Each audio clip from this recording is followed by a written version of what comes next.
दिल्ली की रानी। एक थी रानी। क्योंकि राजा की मौत एक हादसे में हो गई थी, रानी को ही राज्य संभालना पड़ रहा था। रानी का नाम था रानी रश्मिवती। रानी ईमानदार थी और प्रजा की सेवा में लगी रहती थी। एक दिन उसके दरबार में 3 नौजवान आए, रमेश, सुरेश और दिनेश। कहो, क्या सहायता कर सकती हूँ मैं तुम्हारी? हम आपके दरबार में काम करना चाहते हैं ताकि जनता की सेवा कर सके। लेकिन अभी तो तुम्हारी उम्र बहुत छोटी है। तुम लोगों को तो अभी अपनी पढ़ाई पर ध्यान देना चाहिए। हमारा मन पढ़ाई में नहीं लगता। माता पिता को लगता है कि हम किसी के लायक नहीं है और हम साबित करना चाहते हैं कि हम लायक हैं। उत्साह बहुत अच्छा है, मगर अभी उम्र कच्ची है तुम लोगों की। अरे उम्र से क्या होता है रानी जी? शास्त्रों में लिखा है कभी किसी के ज्ञान को उसकी उम्र के आधार पर नहीं देखना चाहिए। बात तो सही है तुम्हारी। और अगर सच में तुम अगर ये संकल्प करके आए हो कि तुमको यहाँ काम करना है, तो पहले परीक्षा देनी पड़ेगी। 3 परीक्षा। एक शारीरिक परीक्षा, एक बुद्धि की परीक्षा और एक देशभक्ति की परीक्षा। और ये क्या है? वो मंत्री महोदय तुम्हें समझा देंगे। हमारे पास समय नहीं है। अगर तुम लोग तैयार हो तो बताओ। हाँ हाँ, हम तैयार है किसी भी परीक्षा के लिए। मैं भी तैयार हूँ कुछ भी कर गुजरने के लिए। तो ठीक है मंत्री जी, आप इन तीनों की परीक्षा कल से ही शुरू कर दीजिए। जो आ गया रानी साहिबा। अगले दिन से ही तीनों की परीक्षा शुरू हो जाती है। पहले शारीरिक परीक्षा, यानी किस में कितना है दम, ये देखेंगे हम। क्योंकि शरीर में दम होगा तभी तो प्रजा की सेवा में दम लगा पाओगे। हमें क्या करना होगा?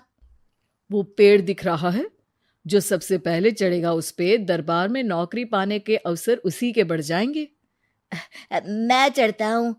अरे रुको रुको, गिनती गिनने दो। 1 2 3। 3 की गिनती के बाद रमेश और सुरेश भागकर पेड़ के पास गए, मगर दिनेश आराम से पेड़ के पास गया। जैसे ही रमेश और सुरेश आधे पेड़ तक चढ़ गए, दिनेश ने उन दोनों की टांग पकड़ के उन्हें नीचे गिरा दिया और खुद पेड़ पर चढ़ गया। दिनेश की जीत हुई। अरे लेकिन इसने बेईमानी की। बेईमानी नहीं की, बुद्धि लगाई। शरीर के दम के साथ दिमाग में भी दम होना चाहिए। क्यों मंत्री जी? हाँ हाँ, बात तो तुम्हारी सही है, लेकिन बात अगर बुद्धि की है तो बुद्धि की असली परीक्षा हम कल लेंगे। शाम को जाकर मंत्री रानी को सब बता देते हैं। यानी दिनेश उन सब में ज्यादा होशियार है। जी रानी साहिबा। अगले दिन तीनों की बौद्धिक परीक्षा का समय होता है। आज हमें क्या करना है मंत्री जी? थोड़ा सब्र करो, कल जल्दबाजी में ही हारे थे तुम। सही कह रहे हैं मंत्री जी। अरे तू क्यों ज्यादा बोल रहा है? तू भी तो हारा था ना कल। ए दिनेश, ज्यादा होशियार मत बन। अरे अरे अरे, लड़ो मत। आज की परीक्षा पर ध्यान दो। आज की बौद्धिक परीक्षा में ये कुछ बोरे हैं, कुछ में नमक है और कुछ में रुई। जिसको जो ले जाना है उठा लो। देखते हैं कि कौन जल्दी से कोई भी एक बोरा नदी के उस पार लेकर जाता है। समय शुरू होता है अब। तीनों बोरों की तरफ बढ़ते हैं। सुरेश, नमक की बोरी भारी है, ले जाने में मुश्किल होगी। हाँ हाँ, सही कह रहा है, रुई हल्की है, हम दोनों रुई लेकर चलते हैं। अरे भाई, मैं तो नमक लेकर जाऊंगा। रमेश और सुरेश ये सोचकर हंसते हैं कि आज तो दिनेश हार ही जाएगा। दौड़ शुरू होती है। 1 2 3। तीनों नदी की तरफ भागते हैं। रुई में वजन कम होने के कारण रमेश और सुरेश आगे निकल जाते हैं और दिनेश थोड़ा पीछे। पर जैसे ही वो सब नदी में जाते हैं, दिनेश की बोरी का नमक गलने लगता है और वजन कम हो जाता है, जबकि रमेश और सुरेश की रुई में पानी भर जाता है और बोरी का वजन बढ़ जाता है। अरे ये इतनी भारी क्यों हो गई रमेश? अरे मुझे क्या पता, शायद जादुई बोरी है। अरे लगता है कि हम बेवकूफ बन गए।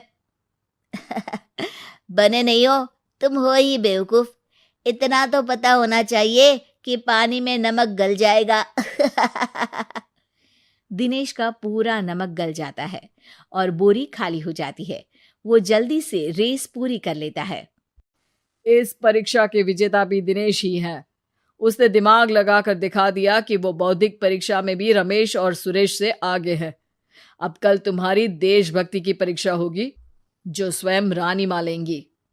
रात को फिर मंत्री रानी के पास जाकर बता देते हैं कि आज की परीक्षा में कैसे दिनेश ने अक्लमंदी दिखाई और बौद्धिक परीक्षा में भी उसी की जीत हुई। अरे वाह, दिनेश तो हमारे बहुत काम आ सकता है। हम उत्साहित हैं कल की परीक्षा के लिए। वो तो ठीक है रानी साहिबा, लेकिन हमने सुना है कि पड़ोसी राज्य का राजा आकाशदीप हमारे राज्य की सीमा में घुसपैठ कर रहा है। ये तो चिंता की बात है। हमें जल्द ही कुछ करना चाहिए। अगले दिन रमेश, सुरेश और दिनेश अपनी आखिरी देशभक्ति की परीक्षा के लिए दरबार में आते हैं। प्रणाम रानी साहिबा। नमस्कार रानी जी। प्रणाम रानी माँ। हमने तुम्हारी परीक्षा पर गौर किया। दिनेश आगे हैं। हम तुम तीनों में से किसी दो को ही दरबार में काम दे सकते हैं। किसी एक को आज जाना होगा। तो देशभक्ति की परीक्षा के लिए तैयार हो? पूरी तरह से। मैं तीनों से एक ही सवाल करूंगी। जिसका जवाब सबसे सही लगेगा उसे तो नौकरी मिल ही जाएगी। फिर दूसरे सबसे सही जवाब देने वाले को भी काम मिलेगा। आप लोगों का समय शुरू होता है अब। ज्यादा सोचने का समय नहीं होगा। जो मन में पहली बात आए उसका जवाब दे।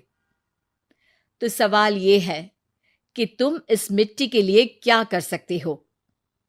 मैं इस मिट्टी को साफ रखूंगा। यहाँ के लोगों के भोजन की कमी को मैं पूरी करूंगा। मैं यहाँ के लोगों को गले लगा लगा के उनको खुशी दूंगा रानी माँ, और गरीबों के लिए घर बनवाऊंगा।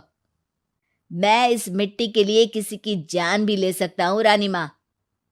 मंत्री, दिनेश को एक तलवार दो। जी रानी जी। दिनेश, पड़ोसी राज आकाशदीप की जान तुम्हारे हाथ में है। जाओ, अपना काम पूरा करो। आज रात को तुम उस पर हमला करोगे जब वो सो रहा होगा। दिनेश वहां से चला जाता है। रानी माँ, ये आपने क्या किया? अभी किया नहीं है मंत्री जी। आप आकाशदीप को संदेशा भिजवाओ कि पड़ोसी देश का एक कातिल रात को उन पे हमला करेगा और दिनेश को पकड़वा दो। अरे ये आप क्या कह रही हैं, और क्यों कर रही हैं आप ऐसा? राजा को लगेगा कि हमने उसकी मदद की, उसकी जान बचाकर। वो हमारे राज्य का पीछा छोड़ देगा और हमारा एहसानमंद हो जाएगा। और दिनेश का क्या होगा? इस राज्य को दिनेश जैसे शातिर और लड़ाकू लोगों से ज्यादा जरूरत है, ऐसे लोगों की जो लोगों को खाना खिलाने की और खुश करने की बात करे। और ये गुण सुरेश और रमेश में है। इन्हें नौकरी दे दो। दिनेश बहुत चतुराई से नौकरी हड़पना चाहता था, जिसके लिए उसने रमेश और सुरेश जैसे दोस्तों का भी नुकसान किया। पर रानी ज्यादा चतुर निकली। उसने एक तीर से दो निशाने लगाए। दिनेश जैसे खूंखार युवक को राज्य से बाहर करवा दिया और पड़ोसी राजा आकाशदीप को अपना एहसानमंद कर लिया। पूरा दरबार रानी की जय जयकार कर रहा था।